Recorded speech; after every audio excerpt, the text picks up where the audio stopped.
Hey friends, welcome back to the channel. So, if you're studying for a big exam, you probably know how hard it is to stay consistent with studying every day. And it's so easy to just procrastinate when the exam is still far away. But before you know it, the exam is just in a few days, and now you're cramming and trying to catch up with all of your backlogs. And this leads to feeling overwhelmed with the study material you still have left to cover, which leads to study burnout. But here's the thing, studying consistently so you can pass your exams isn't just about willpower. It's about having the right habits. And in this video, I'll be talking about the 3 key lessons from Atomic Habits that can help you build good study habits that actually work, because these are the same things that I did to rank first in my internal medicine board exam, and these can help you stay on track with your studying and improve the odds of you passing your exam. So key lesson number 1 is change your identity. So the first time I read this book was 4 years ago, and I tried implementing some of the advice in it.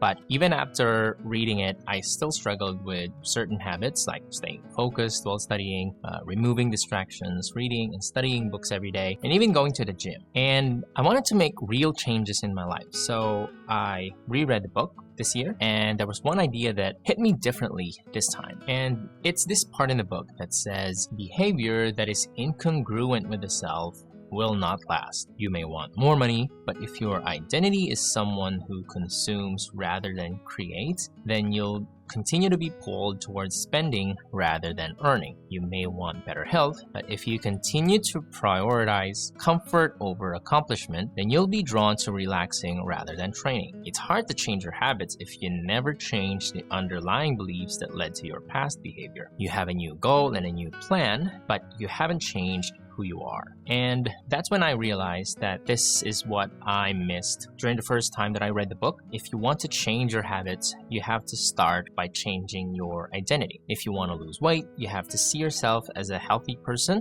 and not just someone who's trying to follow a diet. If you want to stay focused while studying, you have to believe that you're a focused person and not just someone who tries or even forces himself to focus. If you want to study consistently, you have to see yourself as a consistent learner, not someone who crams at the last minute. And when I looked at my struggles, like eating healthy, reading books, staying focused, and even putting out YouTube videos, I realized that I never changed how I saw myself. For example, when I was trying to lose weight, I still thought of myself as someone who loves eating chocolate chips and ice cream. And when I was trying to be more consistent on YouTube, I didn't believe I was a YouTuber because I wasn't posting consistently. And honestly, calling myself a YouTuber for the first time, it felt really cringe because I didn't feel like I had really earned it. But as the book says, true behavior change is identity change. You might start a habit because of motivation, but the only reason you'll stick with one is that if it becomes part of your identity. Anyone can convince themselves to visit the gym or eat healthy once or twice, but if you don't shift the belief behind the behavior, then it is hard to stick with long-term changes. Improvements are only temporary until they become part of who you are. And so it's essentially saying that once you shift your identity, the habits that you want to create or start will naturally follow. And so the next thing I want to talk about are the core teachings of this book that you can definitely apply to your studying. Now, James Clear breaks down habit formation into 4 laws of behavior change. And so that's make it obvious,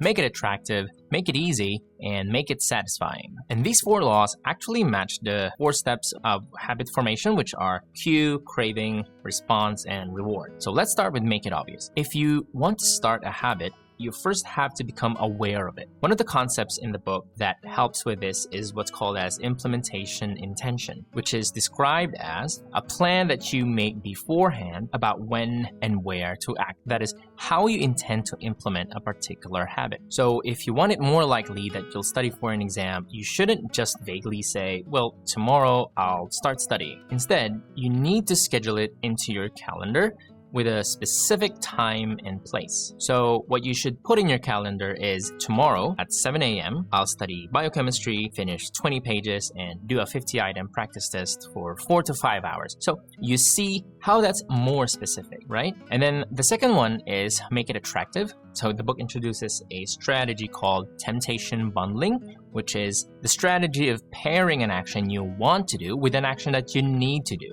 So if you are struggling to force yourself to start studying, you can pair it with a reward. So for example, if you plan to study biochemistry from 7 a.m. to 12 p.m., you should tell yourself that after studying, you'll reward yourself with an hour of video games. And so that anticipation of a reward makes it easier to push through your study session. And the third thing is make it easy. And this is where the 2-minute rule comes in. The whole idea is that when we want to start a habit, whether it's going to the gym or studying for a big exam or starting a YouTube channel, we tend to procrastinate because we get overwhelmed by how much effort we think it takes. Take going to the gym, for example. It's just not about working out. It's about changing clothes, getting your gear ready, driving to the gym, and then, warming up. It just feels like too much work. So instead of focusing on the full habit, you break it down into its 2-minute version. For example, instead of saying, I'm going to the gym for an hour, your 2-minute version could be, I'll put on my running shoes and step outside. Instead of saying that I'll go for a 30-minute run, the 2-minute version of it could be, I'll run for 2 minutes.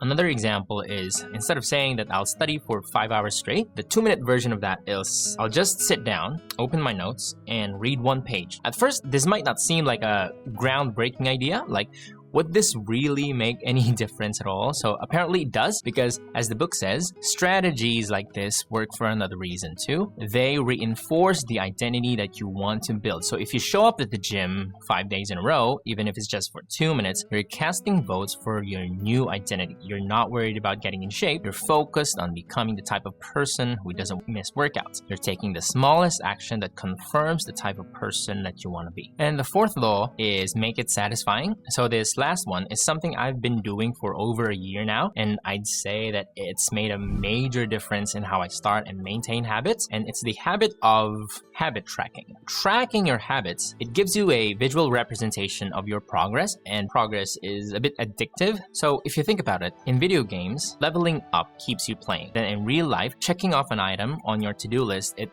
feels satisfying, and that's what keeps you going and completing the rest of your to-do list. And this is why tracking your weekly actions, it helps increases your chances of hitting your goals. I actually talked about this in my 12-week year video. I'll link it up somewhere over here. But basically, tracking your actions creates tight feedback loops, so you know where you are underperforming and what's actually working. Key lesson number 3 is your environment shapes your behavior. Now, one of the biggest forms of distraction whenever we're studying is obviously our phones, especially when we have them right beside us while we're trying to focus on studying. And we use up all of our willpower just to resist the temptation of picking it up, scrolling mindlessly whenever we are studying. But there's a great quote in the book. It says, disciplined people are better at structuring their lives in a way that does not require heroic willpower and self-control. In other words, they spend less time in tempting situations. The people with the best self-control are typically the ones who need to use it the least. It's easier to practice self-restraint when you don't have to use it very often. So yes,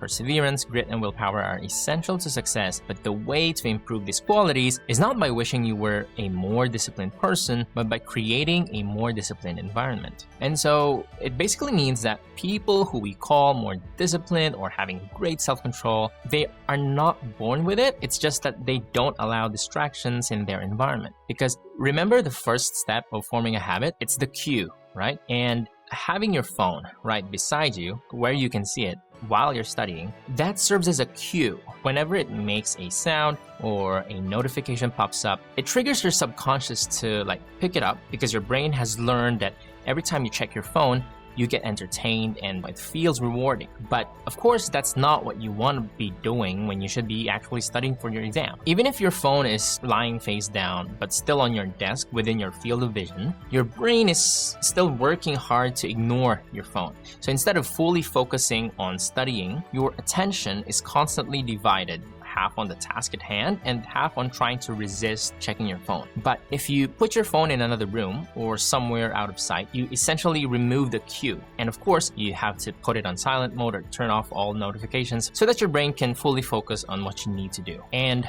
when you do that, your attention won't be split between ignoring your phone and actually focusing on studying. And there's a wonderful quote in the book that sums this up perfectly. Environment is the invisible hand that shapes human behavior. So, Instead of forcing yourself to have more willpower, just set up your environment so that you don't need to. So we've basically spent this whole video talking about how building good study habits will help you stay consistent with studying and passing your exams. And if you like this video, you would love this video over here, which is where I talk about how I stay focused while studying. So click on that video if you're interested. And thank you so much for watching, and see you later.